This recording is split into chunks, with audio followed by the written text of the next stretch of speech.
Good evening, everyone. At this time, I don't have my gavel. I'd like to call to order the regular City of Bowie City Council meeting of Monday, October 21st, 2024. Here in council chambers, it is now 8 p.m. At this time, I would ask everyone who is able to rise and join us in the Pledge of Allegiance. I pledge allegiance to the flag of the United States of America and to the republic for which it stands, one nation, under God, indivisible, with liberty and justice for all. Thank you. Madam City Clerk, can you confirm that we have a quorum?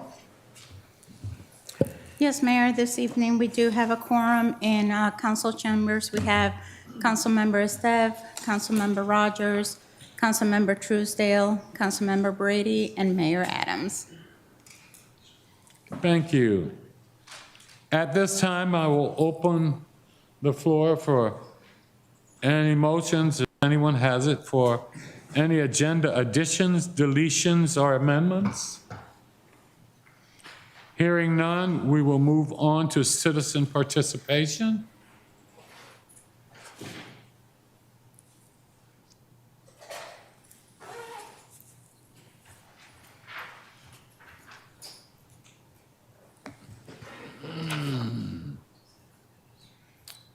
Mr. Les, please come forward. I'm going to try that last name, huh? Mr. Connors. There you go. Thanks for your time.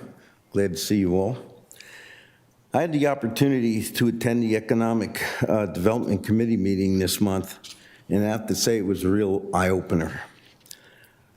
City of Bowie is always working to gain more businesses to support those citizens in the locality, and also these businesses add to the revenue needed to keep the city running well and to provide a good path forward.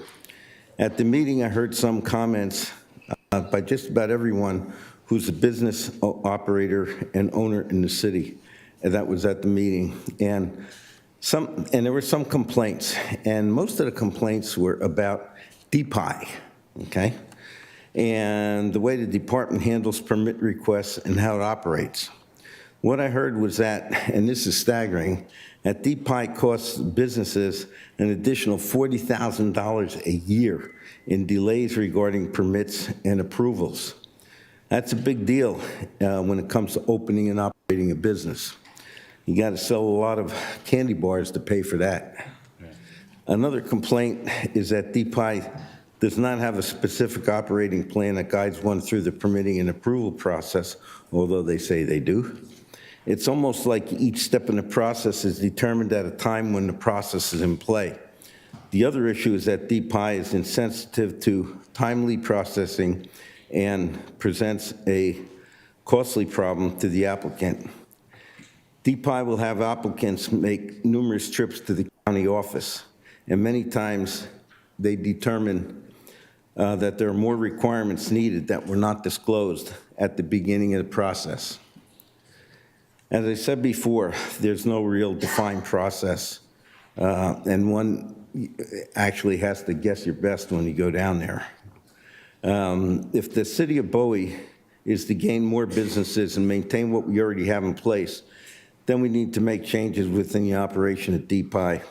Currently, and this is what I've heard, currently DPI is a business killer. We need to fix that. I suggest that the city, the council here, mount a collaborative strategy and start to work with other localities, because I'm sure the other localities are going through the same thing, and and examine these issues and mount some operation to fix this. Bowie is a really big county. It's a really big city in PG County. And the county, Bowie should actually emerge as an organizer to organize these other municipalities to rectify these DPI issues, As I understand it, and I'm not sure about this, but there's something called a county chapter of the American Municipal League that could be an entity to begin such an effort. Okay? PG moves slowly, so I recommend that you start it quickly if you can. Sooner you start, the faster we fix this, okay? I'm not trying to I don't say that we should destroy DPI, just make it a value-added entity that serves PG County well. And I'd just like to say, I think we got a great city council here, and I think the members are really good members. And above that, I think you're really good people as well. Thank you for this opportunity to make my point. Thank you. Okay. Les, Sorry. those were written comments you read from? Pardon me? You read from those comments? I read from this paper that I had written, yes. Could you provide the clerk with a copy so that it can be attached to the minutes? Be helpful to include that as a part of the record. Give it to the city attorney. I think it's city clerk. I will get it. Okay, thank you, sir. You're welcome. Thank you. Anything else? That's it. Okay. All right, moving on to presentations. We will be having the promotion of Bowie police officers. Chief? Good evening, everyone. Evening. I have the wonderful opportunity to come here for a couple of promotions we had, one due to a retirement of our deputy chief, and actually both of them are due to retirements. One was one of our sergeants that retired as well. So I have the distinct pleasure of someone that I've known for almost the entirety of my career in law enforcement, that we worked together in Prince George's County. He first came to this department and served as our captain, in the spring. And due to the retirement of Deputy Chief Jefferson, who moved on to another department, I appreciate the gracious support of our city manager in selecting him to serve as the next deputy chief. So it's my honor to bring forth Deputy Chief Robert Liberati Jr., who's been in law enforcement nearly 40 years. In service to Prince George's County and the city of Bowie, and have the privilege of promoting him to the rank of deputy chief for the city of Bowie, which was effective on October 4th, 2024. Yeah. Congratulations.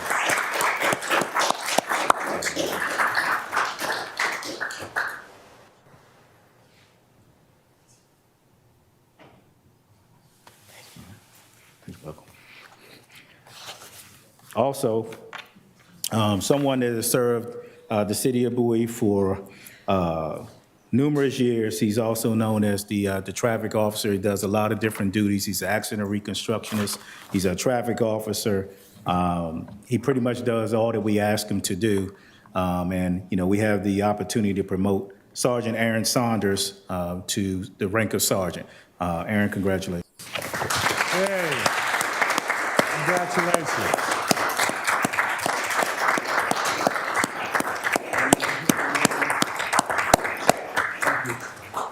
Hey, Chief, All right. Appreciate the time of the council. could you please come and join us on the dais and have a picture taken?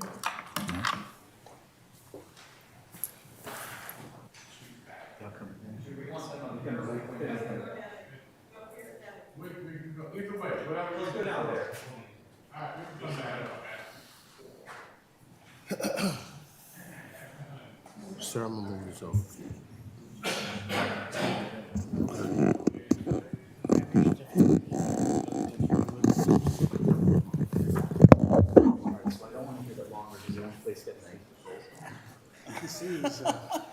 It's more than This way, please. If y'all don't mind, I sort of like taking some of the pictures. We can take one here in the middle. Yes, sir. I love the one with the flags. Yes, sir. around it. Yes, sir. And we can move over there. Hey, Chief, so he's saying one here and then one by. Congratulations. Chief, we can take one in the middle. And then we can move over there. So I like doing the flag in the back. Here we go. Y'all gotta hold up those certificates. So close. Yeah, you got the lens that'll take the weight. Oh, absolutely. Don't worry about that. Everybody right here, nice big smiles. Thank you. All right, let's move right up here.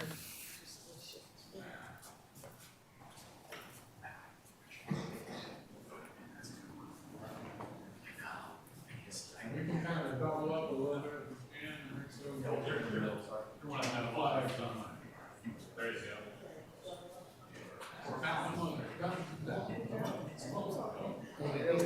Kind of like coming more like this.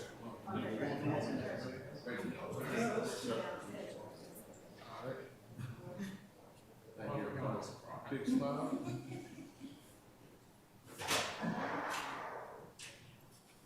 Perfect. Thank you, everybody.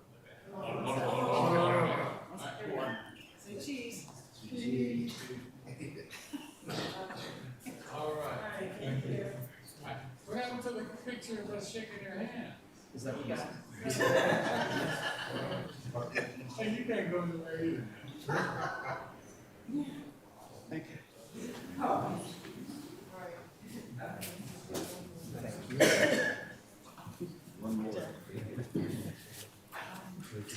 I think we're gonna be like this. Okay, nobody's taking this picture. Somebody take a picture. I got it. Hold on one second.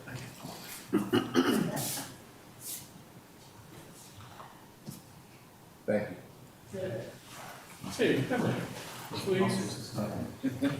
Can somebody take a picture of me with the chief?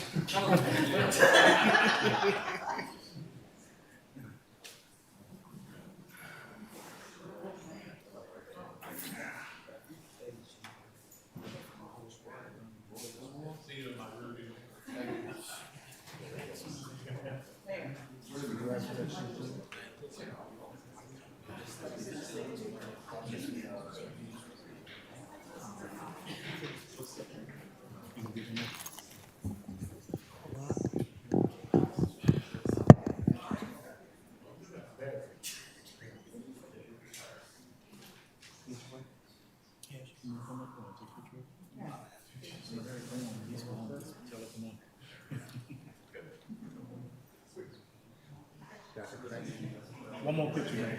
One more. Mayor, one more. You gonna come up for one more? Please, come on.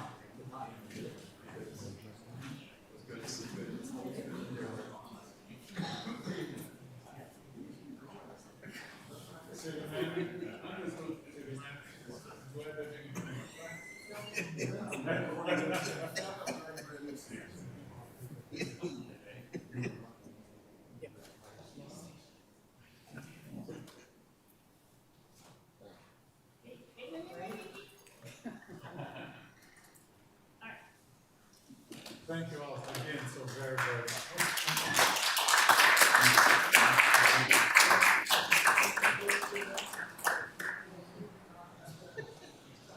And I am able to speak in chambers and only out of chambers, I guess.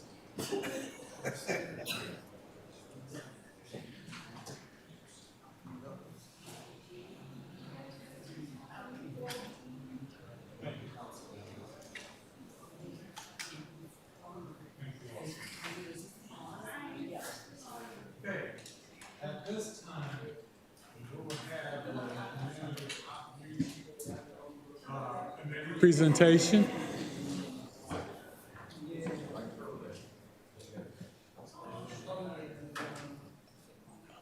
City Clerk.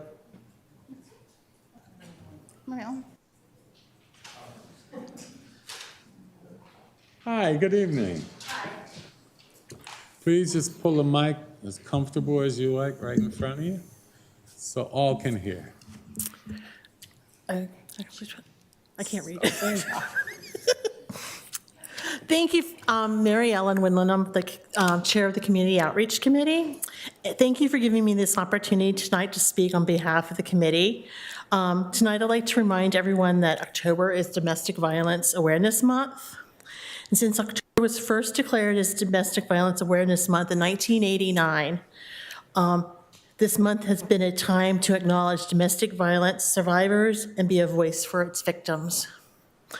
Domestic violence, also known as intimate partner violence, is prevalent in every community and affects people regardless of age, social economic status, sexual orientation, gender, race, religion, or nationality.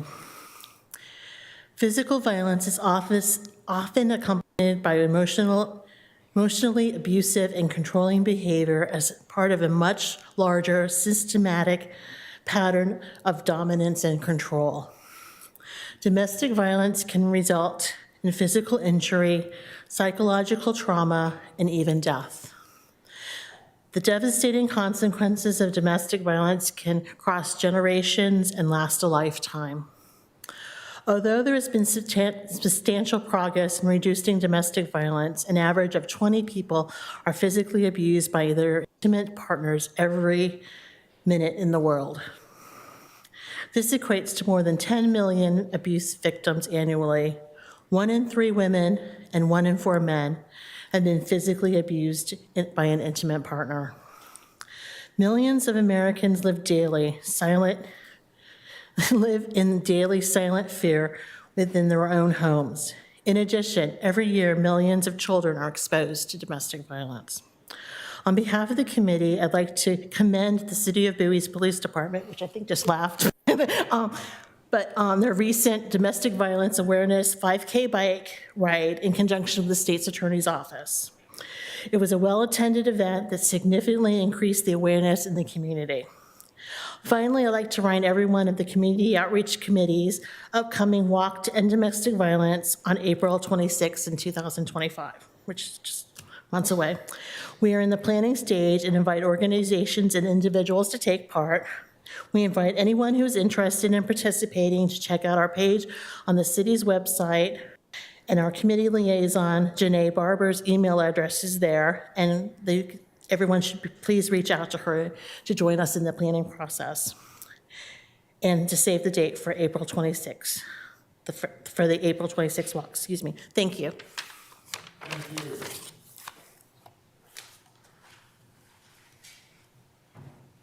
At this time, we will move on to city boards and committees with the appointments and reappointments and swearing in. At this time, what Ms. Crystal Kime was interviewed on October 7, 2024, for appointment to the Green Team Executive Committee. Council concurred to appoint her to the committee as a regular member for a 2-year term. Councilmember Rogers, would you please make a motion to appoint her? I certainly will. Thank you, Mr. Mayor. I move that we appoint Ms. Crystal Kim to the Green Team Executive Committee. Second. It's been moved and properly second. Any discussion? Hearing none, I'll call for the vote. All in favor, please respond with an aye. Aye. Opposed, same favor. Hearing none, the motion carries. Okay, are you present?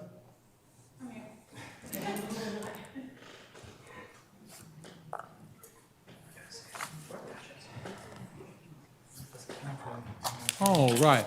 Well, congratulations and thank you for volunteering to support our city. And here is your certificate of appointment. But you know what? I'm getting the cart before the horse because I need to swear you in. That's true. You know?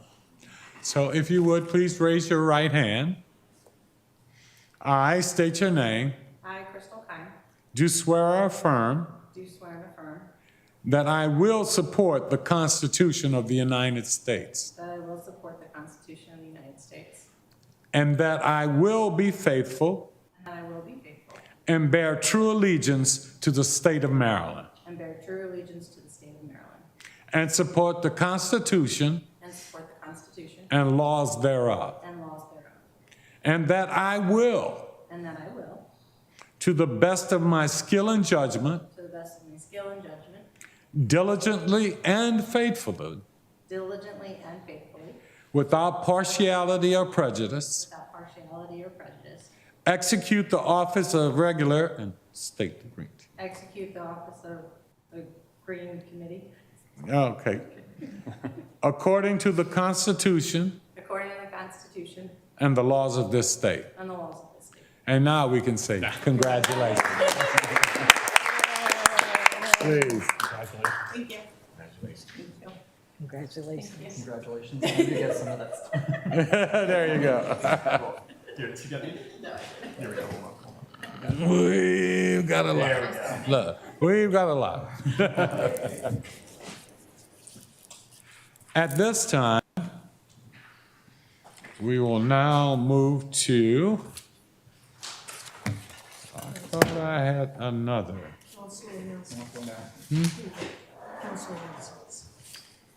Oh, I saw that. I thought we had another one, but we're good. Okay, at this time, we will now have council announcements. And before I go, well, I'll defer to you, Councilman Truesdale. Go ahead. Thank you, Mr. Mayor. Just a few announcements. Last week was a pretty busy week, but I just want to start off by sharing that the Interfaith Coalition of Bowie has successfully applied for and received a generous grant from the Office of Prince George's County Council Member Ingrid Watson to assist those residents that were displaced by natural fires earlier this year. With that being said, residents that were affected by natural causes and would like more information about the available resources, please contact the Interfaith Coalition website at icbowie.org.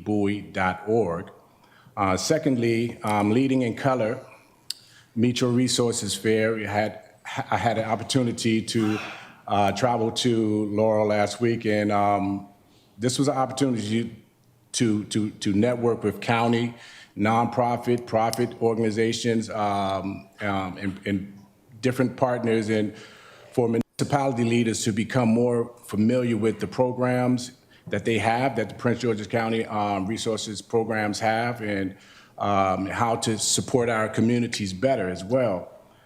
Thirdly, COG, the farm tour, that was very interesting. The third, I currently represent the city of Bowie on the Council of Government Agricultural Committee, and last week we had an opportunity to participate in a farm tour designed to explore the history of agricultural practices in Washington, D.C., to highlight different various farms. We toured 4 different farms, 3 Park Harmony Farm, Watkins Elementary Campus on 12th and E, Pennsylvania Avenue, Leadier Communal Farm, and Marionberry Avenue Market Farm. These visits showcase the innovative work being done in urban agriculture and the importance of these farms, the importance of these farms that play in our, that are in our communities. I got a cool T-shirt that says "Life is better in the garden," so I'm happy about that as well. Last but not least, I would like to give a big shout out to the Bowie State Bulldogs for a victorious homecoming weekend. That's my announcements for this evening. Thank you, Mr. Mayor. Thank you. Anyone else? Councilman Steve. Thank you, Mr. Mayor. I just want to give a big shout out to staff, particularly our event planning staff, who have been doing some really, really great work. I've been talking to some younger residents who've been moving back to the Bowie area following some time away. And one of them mentioned to me last Thursday that just going through the list of city events, for the first time he can remember, the city is actually hosting numerous events regularly that he is excited to take his family to. Between plays, outdoor movies, better use of the Bel Air Mansion, better use of a lot of the spaces we have around the city, our residents are noticing that we are starting to program more with them in mind and offer a wide array of events. We always have, but people are really beginning to take notice. And I just wanted to say thank you to our event staff. I know they work extremely hard, and they deserve a shout out. Thank you, Councilman. Anyone else? Well, I would like to just add a couple first. Foremost, I would like to congratulate the city staff, and in particular, Mr. Jesse Buggs. We had a ceremony here this morning where we were one chosen for the Community Block Grant Program, celebrating their 50 years. And so we had a lot of the representatives of HUD here, and it was great. And so I'd like to commend again, not only city staff and all, but Mr. Jesse Buggs again for the phenomenal work he does on that. And secondly, I would like to make sure that we appreciate that this is National Pharmacy Month. And, you know, as many of us, as we look at our health and other things, we have our doctors, but also another person in that process are our pharmacists. And so it's National Pharmacy Month, and I would just like to give them their just due and say say thank you for all you do as well. Mr. Mayor, can you mention Breast Cancer Awareness Month? What's that? Breast Cancer Awareness Month. As well. And we need to make sure we recognize Breast Cancer Awareness Month. You know, that is still a scourge that is so devastating to so many lives on a daily basis. And we'd like to bring attention to that as well. Thank you, Councilwoman Rogers.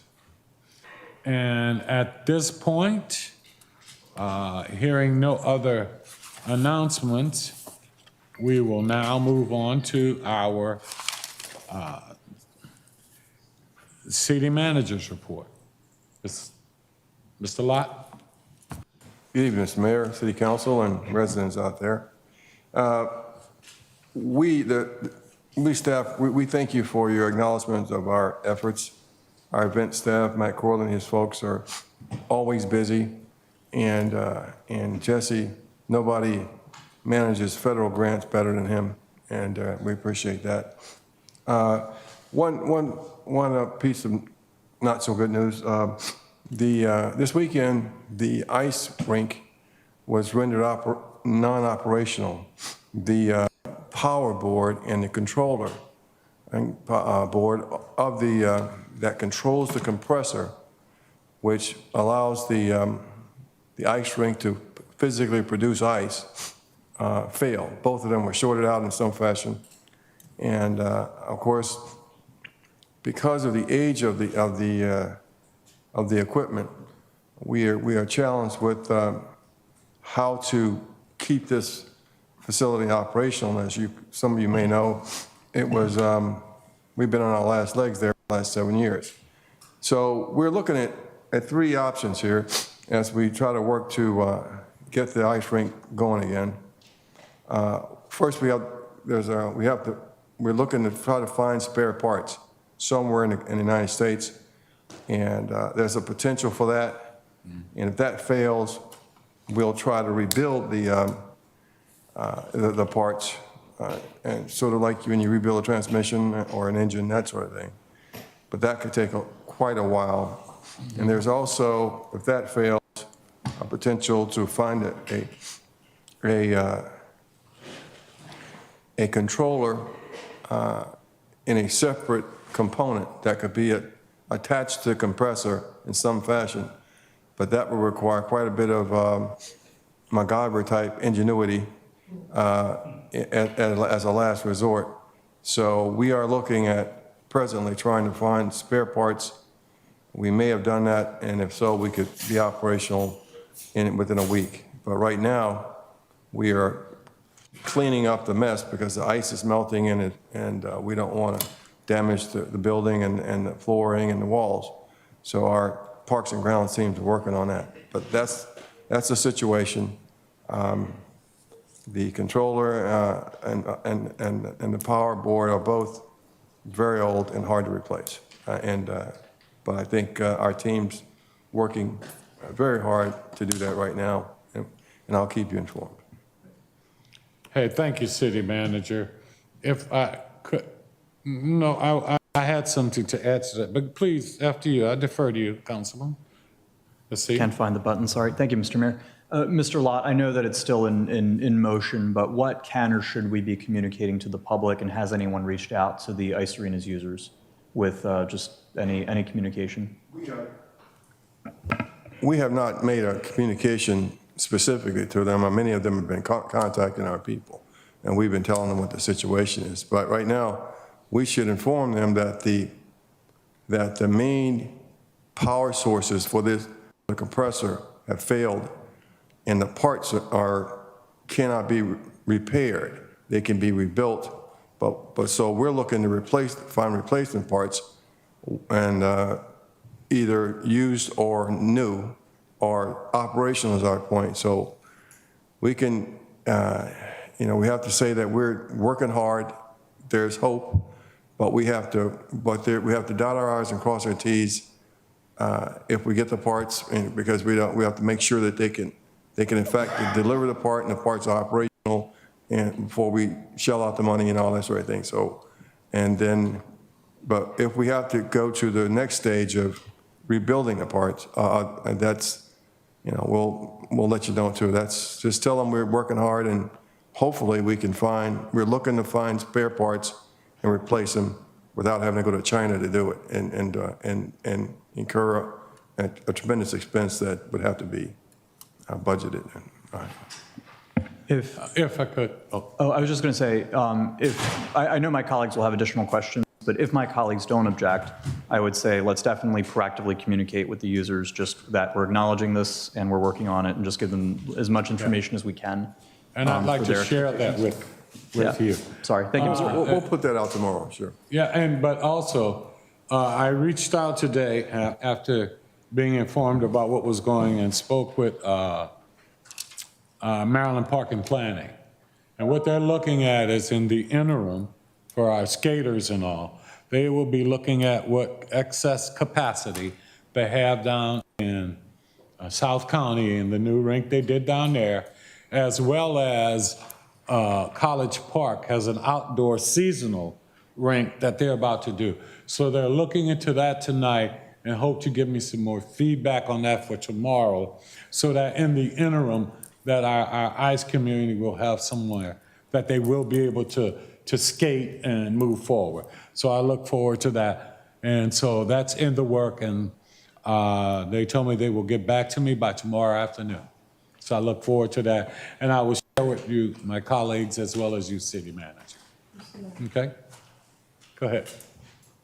I just wanted to make note, thank you, Mr. Mayor, that the city has done an outstanding job with social media and communicating what's going on. And I do believe a picture is worth 1,000 words. And the last picture of the machinery out there pushing stuff off of the rink floor was more than enough for people to see and understand that there was a big problem. So I commend the communications group here in the city for sending their messages out, because by them doing that with the pictures, I've been able to share all of that information via social media, although it doesn't have a lot of detail, but it tells a good story. So thank you all. Thank you, Mr. Mayor. Okay. Any other comments on that issue? If not, we will now move on to the consent agenda. I am open to a motion. Mr. Mayor, I'd like to move to approve the consent agenda. Second. It's been moved and properly second that we approve the consent agenda as is. At this time, any discussion? Hearing none, I'll call for the vote. All in favor of approval, please respond with an aye. Aye. And your electronic voting. Thank you. Nays have the same, right? At this time, Hearing none, the motion carries. We will now move on.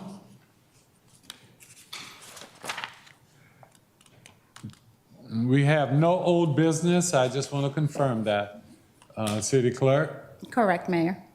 And we'll move on to the new business, which is the police department update. The police chief will brief council on the status of various matters in the police department. Oh, there's the chief over here. I was looking for you over here, chief. Please, go right ahead. All right, good evening, everyone, once again. It's my honor to provide you an update, matters pertaining to the police department. I'll start off with an update on staffing, which is one of the areas that we have challenged. We have an authorized strength for sworn officers of 67, but we actually have 53. So we have 14 vacancies currently. And on top of the 14 vacancies, we have an additional 8 officers that are injured or something other than full duty status, and 1 that's on administrative leave. The positive side is that our recruitment efforts have seen some uptick. The next academy class will begin on November 18th. We anticipate, I'm hopeful to put 6 recruits into the academy class. Although we received some recent communication that number is a possibility may get reduced due to some staffing and capacity issues with the county's academy. We're trying to work through and I'm awaiting a response from them. But we have quite a number of people in background currently, not necessarily that would be entering into that class, but we have 16 entry-level applicants in various phases of the background process, along with 4 experienced officers that are also into that process. The city just completed a solicitation and a request for proposal was issued to hire a company to help us with our marketing and recruitment efforts. So we're going through that process with the Office of Finance now to select the appropriate vendor to work for us on that. So we hope to see a boost in that in our efforts that will continue to get us to meet our goals and get to full staffing. Civilian staff, we're authorized 20 and a half employees. We actually have 15 and a half. We have 5 vacancies in our dispatch section and 1 for our our crime scene investigator position, which recently was advertised, and we're now in the process of setting up interviews. Hope to find a candidate to fill that position. Our outreach efforts are hallmark of the things that we do. We've already had National Night Out back in August. I spoke about our recruitment efforts. Our RAD classes, we're happy to announce that we'll be beginning those back up in January of 2025. The advertisement for that is already out for those that are interested in it. It's a self-defense class for women that you have to be 13 years or older. So if you want more information about that, please contact the police department to inquire, and we'll provide that. We'll also be having another Citizens Academy sometime in the winter of 2025. And the last Community Matters meeting that I host will be held this Wednesday, October 23rd. It'll be held at the M Lounge at Bowie Town Center. And this will be the last one of the year due to, obviously, in November and December with the holidays. This will be the last one for calendar year 2024. We do have 2 recruits that are currently in the academy that are scheduled to graduate sometime next month. And we anticipate that both of them will successfully complete their training. We've hired 2 recruit officers that are awaiting the class that will be starting on November 18th. I just signed off on the 3rd one today, just prior to the council meeting. As I said, we are well on our way to having 6 recruits hired by that time. We just need to make the determination we'll have somewhere to get them trained.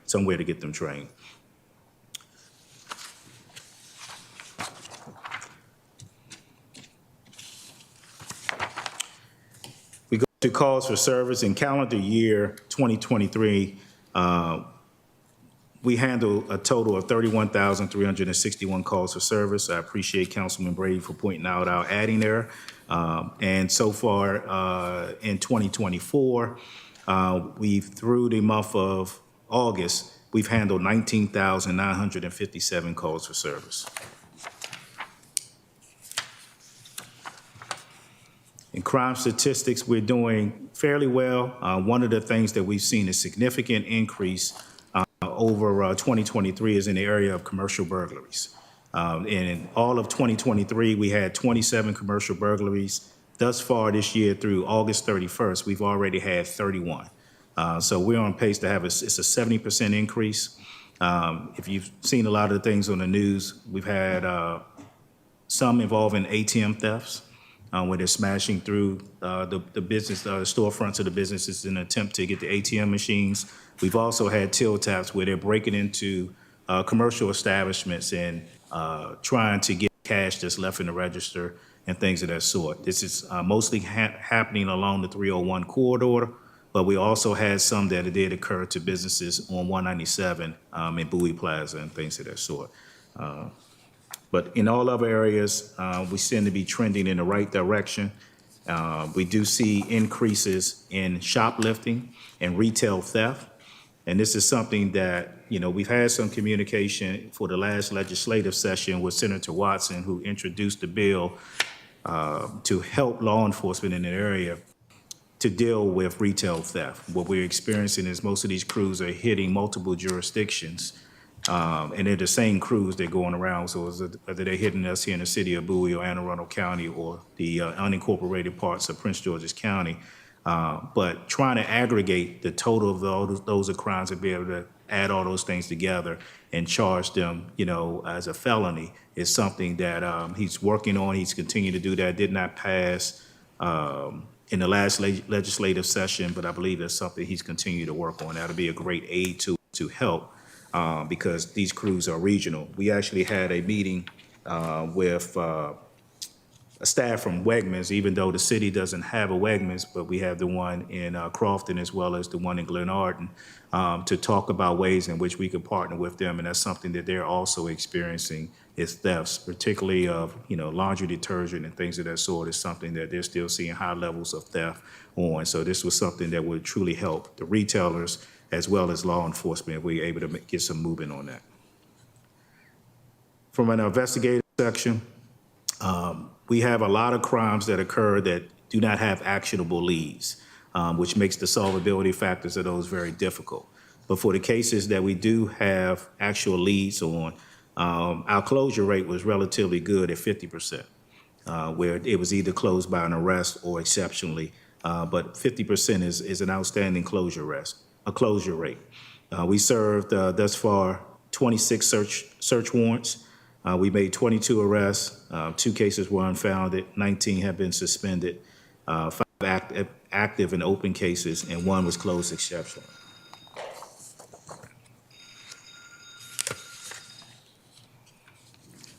For our traffic enforcement efforts, we've seen actually, this is positive, we've seen a 47% decrease in the number of accidents that have occurred in the city.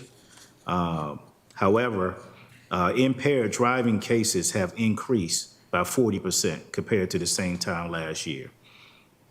I won't make any definitive statements as to what's contributed, but I'll let you infer, as you choose. Impaired driving arrests have also increased by 58% compared to this time last year. Officers are continuing to conduct traffic enforcement. This has somehow been a challenge for us, given the staffing challenges that we've had, because we've had to pull back on some of these self-initiated actions to make sure that we have ample coverage to handle calls for service for residents as they call in. So we haven't been able to do as much traffic enforcement as we have in the past. And as a result, we've had about a 10% reduction in the actual number of traffic stops that we conducted compared to this time last year. Our community services team is probably one of the busiest squads that we have, while they mostly respond to the needs of our members of the community, but they're also tasked with all of the community events. They've handled numerous community events, homeowners associations, explorer classes, citizen police academies, the community matter meetings, National Night Out, the list goes on and on, but they're also responsible for backfilling for patrol. And so that's something that, even right now, many of them are backfilling and actually filling in for patrol officers due to the shortages that we're having. That's also spilled into our investigators are also taking on that load. So we're seeing reductions across the department in order to make sure that we maintain the minimum level of staffing. As our first and most important priority is making sure that we have timely response to calls for service from our residents.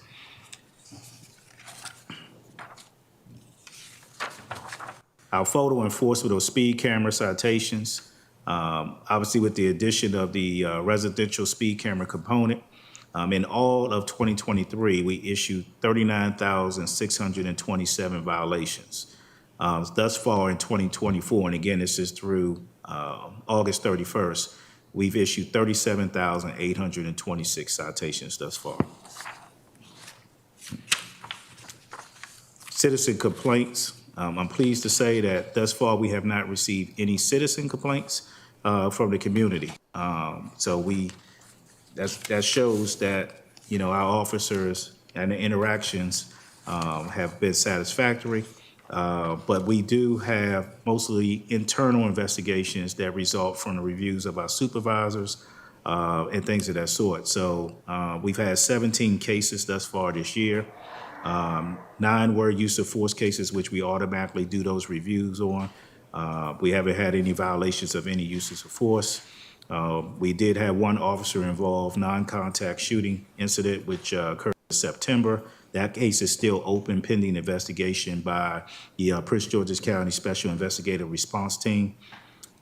We had 3 cases of policy violations. 1 was exonerated, 1 was sustained, meaning that the officer was found at fault, and 1 remains open. We had 4 discourtesy cases, 1 administratively closed, 2 non-sustained, and 1 is currently still open. You ready? Okay.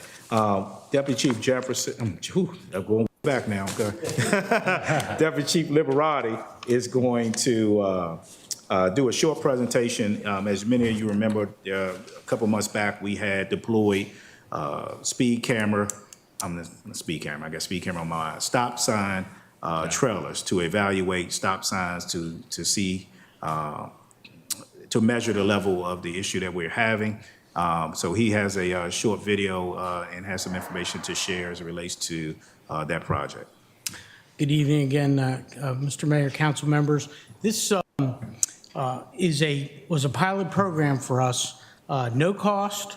What was in it for us was the opportunity to evaluate new technology for stop sign cameras. What was in it for the vendor was to get their equipment out on the street where it could be seen. So it was kind of a win-win situation. We placed the equipment at 5 different locations, Pin Oak Parkway and Peachtree Lane, Pointer Ridge Drive and Parkington Lane, Fred Robinson Way and Evergreen Parkway, Bel Air and Stony Brook, and Bel Air and Ken Hill Drive. What I'm going to show you are, these are raw statistics, and I'm going to show you some videos. So first, let me start off with some of the most egregious. Bel Air and Stony Brook. As you know, the city added the additional stop signs there, I guess about a year or 2 ago.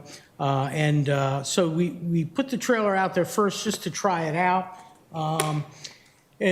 We only had it there for 5 days. There was 22,718 vehicles that we tracked. 1,491 were violations, 55%. And here's some examples.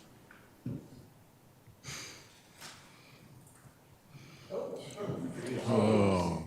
Now the violations that you're looking at there, we could set parameters, certain miles an hour that they would go through the stop sign at, if they stopped before or after the line, if the wheels were over.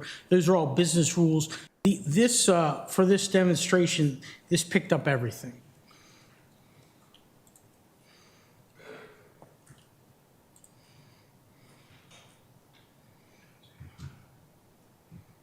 Yeah.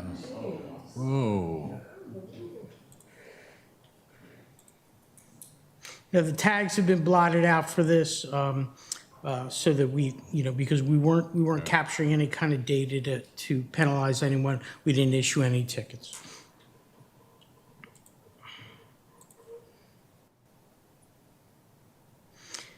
And I'll switch to a new location. Let me go to Bel Air and Kent Hill.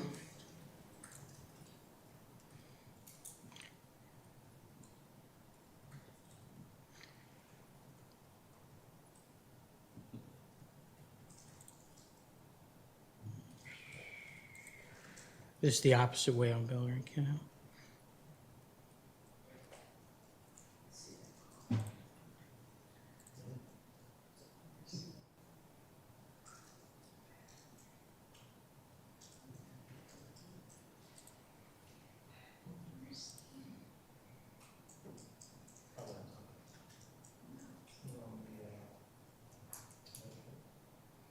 And I'll show you.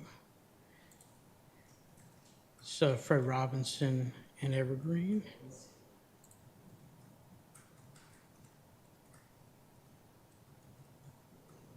And we had a police cruiser that was struck out here just a few months ago. And I believe it was totaled.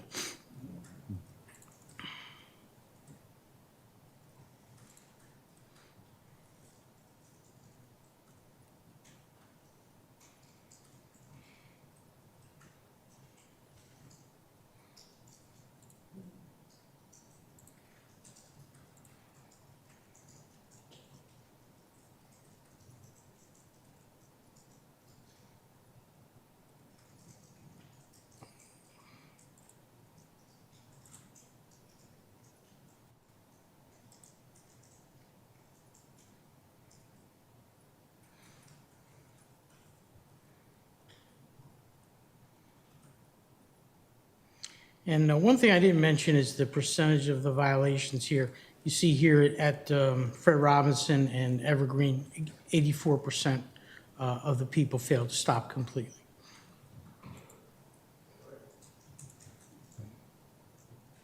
Pointer Ridge and Parkington, a little bit slower of a street here, less traffic, but nonetheless issues with people that are running the, oops. And you have pedestrians walking here, obviously, and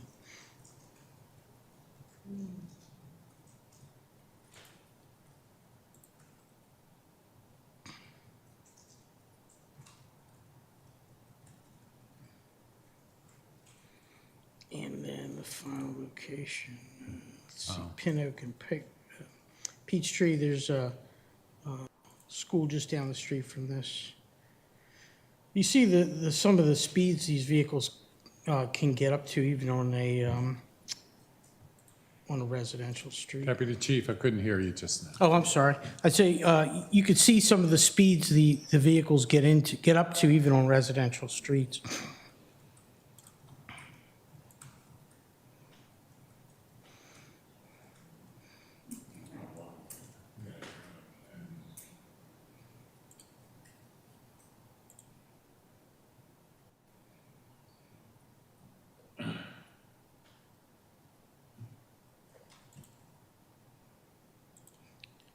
This is another trailer just going through.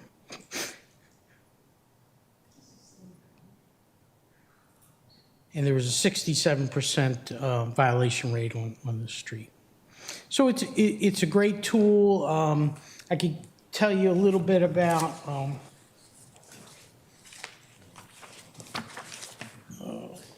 some of the other with the county requirements for stop sign cameras. So interesting technology, and we want to take a look at it, so we're prepared for the future. Any questions? I must say that was quite, for lack of a better word, a sobering view of what's going on, and making sure we get the word out to all of our citizens that the lives we save may be yours or your family's, and that is too high a risk for our children.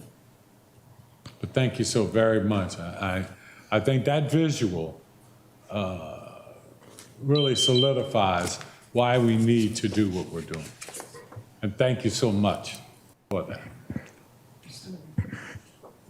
And Councilwoman Rogers? Yeah, thank you, Mr. Mayor. So I just have a question around the county's plans. Do you have any idea what their plans are for the future around this? Thank you. There's two issues with the county. Number one, they're looking at the cameras for their own use. Of course, with, I think the county's nearly 500 square miles. There's plenty of places to use them. But also, the law requires these to be used in school zones only, and each location has to be approved by county council. So this bill kind of puts a level on the approval for speed cameras in the municipalities. It's a very interesting drafting of the law. I don't know of anything else that's like that, where the county has to approve something done at the local level like that in council. And someday it may change in another session, but that's part of this new legislation. Thank you.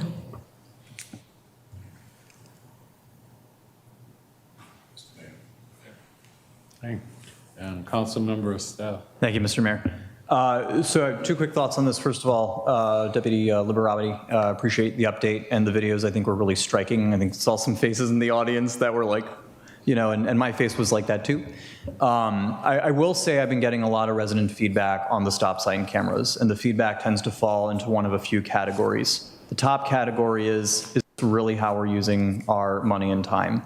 Now, if you look at those videos and you see people blowing through at 20, 30 miles an hour, that's a pretty compelling case. And I think that, 80, 90% of our residents would have no problem at all if we issued tickets for residents who were just treating it like there was no stop sign there.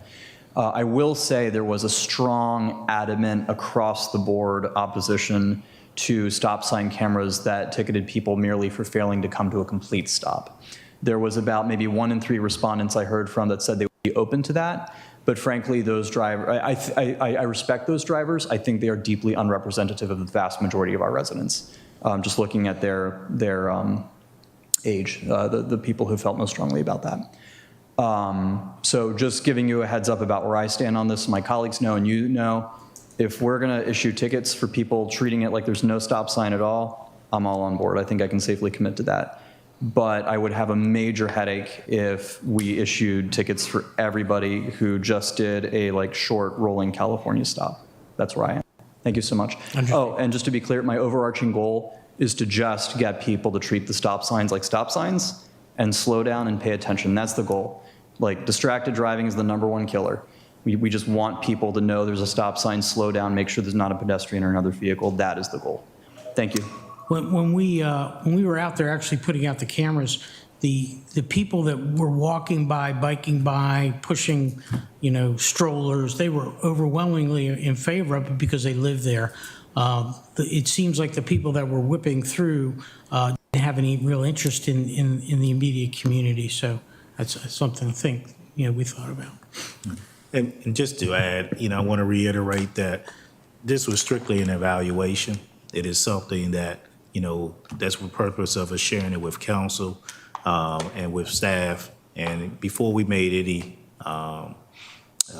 efforts to move forward, this is something to actually talk about in community matters meetings as well, in the effort to change behaviors. So the goal is to really make people aware and change behaviors to improve roadway safety. That's one of the things that has been a focus as one of our budget objectives, is to really improve roadway safety for everyone that's utilizing roadways. So this is just another tool to evaluate, but we are far from making a recommendation to move forward at this point. Okay. Any other comments or questions? Councilman Brady? Thank you, Mayor. Thank you, Mayor. Excuse me, I lost my voice for a minute. What exactly is the technology that is used? I know on the speed cameras, it'll grab an image of the license plate and it posts what the speed limit is, and it will post what the actual speed of the vehicle was. So that's the evidence, if you will. Is this technology something that uses video, or is it you get the same traffic, a license plate, and just a statement that they rolled through the stop sign? The law requires the photos of the tag. That's how we make the identification of the violator. However, the video is what shows the violation. The vendor is touting the AI kind of technology because there's so much more that they're trying to build into the system, distracted driving, things like that aren't ready to roll out yet, but this is just the floor for this vendor. So it will have video? Yes. That shows the moving vehicle going through the stop sign? Yes, and theoretically, well, for those jurisdictions that are going to roll this out, the violation will have pictures, the photo violation that gets sent in the mail, but there'll be an address you can go on to actually see your video of yourself running the stop sign. And I think the same thing should be done for those that blow through the right turn on red. Yes. Right turn on red after stopping. People seem to forget that. And I've seen very near accidents frequently at Northview and 197, Mitchellville Road 197, where people just kind of roll through it. So this kind of a technology, I think, would be useful in those situations. So I think if we're going to look to do it, maybe look to expand it to catch it at the signalized intersection, because just because it's signalized doesn't mean people are following the rules there. And then the last question I would ask, and kind of goes along the lines with what my colleague, Councilman SD, was saying. Do we have evidence or any kind of indication that speed cameras or the red light cameras actually change drivers' attitudes? Or is it strictly that where the speed camera is, people slow down, sometimes excessively slow down, which really doesn't address the changing drivers' attitudes in my mind? So to speak to speed cameras, as one of the criteria, as you know, last time I was before council, we established a traffic management work group. So that encompasses the police department and public works. And that's one of the things that we evaluate and look at, specifically as it relates to speed camera rotation. And what we look at is the number of violations when we first deploy, and each quarter, if there's been a measurable difference in terms of the number of citations or violations that have been recorded, that's an indicator that at least for where that camera is placed, that it has corrected and changed behaviors. And that's something that we look at as an evaluation tool, whether or not to move that particular camera to another location to hopefully have the same impact. We leave the cans, as you know, in place, so residents don't know if it's an active camera actually in that can or not.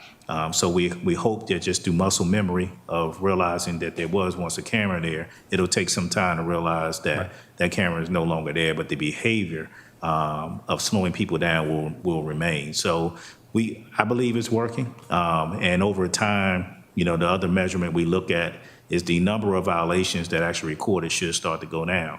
And if those are going down, meaning that we're issuing less violations, that means that the behaviors, at least where that camera is placed, has had some impact on driver behavior. Okay.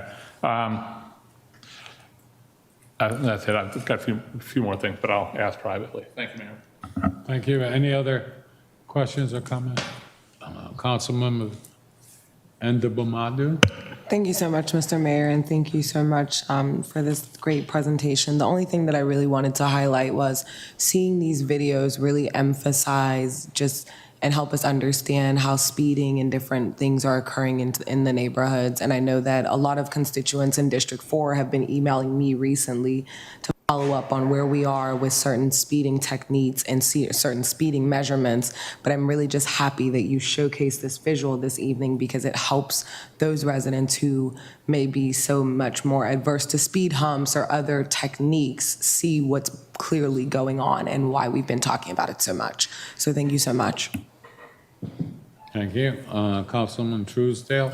Thank you, Mr. Mayor. I just wanted to the question in terms of how advanced is the technology, and I know this is kind of like an observation, you guys going through, in terms of how, is there a particular time of day? Like, is the technology to the point where we can find out, like, a particular time of day that this is actually happening, the behavior is heavier than normal? Is that the case? In expanded breakdown of statistics for cameras, we get an hour-by-hour breakdown. Okay. The reason why I asked, that brings me to, looking at the video and you're looking at a lot of trailers. So, I mean, you kind of think that's early part of the day where you have a lot of contractor work in the neighborhoods. Unfortunately, it's the entering parts of the neighborhood that is affected most by, the nonstop behavior. So when we look at ticketing, and I know this is just an observation, do we look in areas of adjusting amounts of tickets per, smaller cars to cars that's carrying trailers? Or we're not too much? I mean, we could do traffic counts to determine what kind of vehicles are on each roadway. It's still the same fine. Other than visually, I'm not sure we could do that. I'm sure it's possible. I just don't know. We have the. Okay. So my last question, what is the city's plan, in terms of moving forward with this?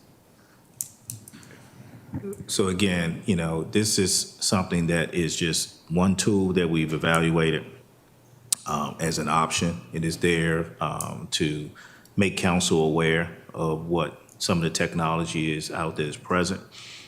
This is one of the things that we'll be evaluating, one of many things that we'll be evaluating as we go into this next budget session of many different things to help with as a force multiplier. One of the things that we realize is that with the staffing shortages, even at full staff, we can't be everywhere at all times. And so if we can find tools that'll make it more effective to make the roadways safer and the community safer, those are things that we're going to investigate and make recommendations to the city manager, and ultimately, if that's approved, that'll become a part of our budget. So we want to be smart in how we evaluate things. One of the questions that, to answer one of the questions that you asked Councilman Truesdale about utilizing data, even as it relates to selective enforcement, where we deploy our officers to do actual traffic enforcement. We look at the data. We put out traffic strip counters to determine the time of the day of the week, and the hours where violations are most prevalent. And that is the information that's shared even with our patrol officers to direct them to those particular locations to do enforcement during that period of time. It doesn't make sense for us to do radar enforcement at 2 o'clock in the afternoon where most of the violations are occurring at 6 p.m. So again, trying to be smart with the resources we have, realizing we can't be everywhere. So we're trying to use data as much as we can to make us most effective in how we deploy. Thank you, Chief. Thank you. Thank you. Councilman Rogers. Thank you. One other thing, just thinking strategically, because I had an experience this weekend in the parking lot as a judge for the Bowie High School parade. Councilman Brady and I were there, and it was a young lady who was whipping around that parking lot, and she was young. She looked like she was a student, whipped out on the street onto Bel Air Drive. And then there was a police car sitting there flashing. I say all that to say, when I was coming up many years ago, we had driver's ed in schools, and I understand it's no longer there. But is there any type of conversation or discussion or strategy, not only here in Bowie, but with other municipal partners or county or state, as to how the police departments or the public safety arm of government at those levels can engage with driving schools. I know they offer modules, but if it's, having, an officer or someone come in, I'm just saying something to think about, because that's where it starts. The behavior starts with the way you learn, and then as you grow older, bad habits continue, or, as a mother trying to get her kid from daycare before they charge you an extra $10, I know how it is coming to a rolling stop. So I understand all the dynamics, but if you're trained well, you remember to come to at least a rolling stop. Some of that wasn't even rolling stops, and I've seen it in my own community down the street from the mayor, where they don't stop, they just keep right on going. So I'm just thinking of, overall strategies that may assist with that in the future. Thank you. You don't have to answer, but if you want to, that's fine too. Thank you very much. Thank you, Mr. Mayor. Thank you. I think at this point, I would just like to wrap it up with a couple of comments. I think it's very important that we, as a city, look at what I've had a chance to talk with the city manager, just in general about, is moving towards a smart city. And what I mean by that is where we work to where the lights are synchronized so that people aren't sitting there when there's no other traffic coming from the other way. When we're talking about the cameras on the actual street lights and other things, because that not only helps with traffic enforcement, but it also helps when you're putting together a crime scene and who left from where, and being able to see people from that standpoint. I think those are all good things, and I would love to see just a brief video, if we could, City Manager and Chief Preston, of where we just make the point again, as Councilman Rogers was alluding to, is that there's no such thing as a rolling stop at a red stop sign. That's what you do at a yellow yield sign. And that we just remind people of that and make sure we put that out. Just a quick little video. But I think that would help because people have forgotten that, and also let them know that there will be enforcement based upon that, and that there is no such thing as a rolling stop at a stop sign or at a red light. Yes, sir. All right? City Manager, you think we can pull something like that off? Oh, yes, sir. We have a competent video producer. We can produce that easily. Sounds good. Thank you. All right. Any other questions? If not, another question? For the police chief, but on a general topic, if we're ready for that. Please, go right ahead, quickly. Thank you. Mr. Chief, you're well aware, I know you and Councilman Brady and several others were at the recent City of Bowie Public Safety Committee. Just wanted to highlight some issues that residents at that meeting brought up, and if Councilmember Brady, if I miss anything, feel free to jump in.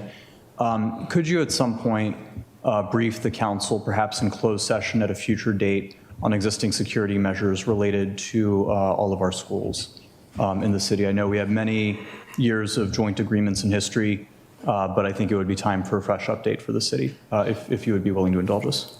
Yes, sir. And what I'll do is at the Public Safety Committee, we were joined by the Director of School Security, Gary Cunningham. So, I'll reach out to him. I'm sure that he'd be more than willing to provide that information to the City Council in terms of the efforts that have been taken and the current status of security in all of the schools. That'd be greatly appreciated. Thank you, sir. Yes, sir. Thank you, Chief. Thank you, our new, and again, congratulations on our new Deputy Chief. Again, I believe our police department is second to none, and we thank you for your commitment and service. Thank you. At this point, I will now entertain Mr. Mayor, I'd like to Go ahead. I'd like to make a motion, sir, to adjourn to closed session under the statutory authority Maryland Annotated Code, General Provisions, Article 3-305B3, quote, to consider the acquisition of real property for public purpose and matters directly related thereto, end quote, and 3-305B7, quote, to consult with counsel to obtain legal advice, end quote. I ask for a second. Second. It's been moved and properly second. Again, thank you to everyone who are here. Again, the city staff and the police department, and also to our citizens for helping us make this the best place to live in this nation. And on that note, hearing no discussion, I'll call for the vote. All in favor, please respond with an aye. Aye. Opposed, same favor. Hearing none, motion carries. We are adjourned to closed session.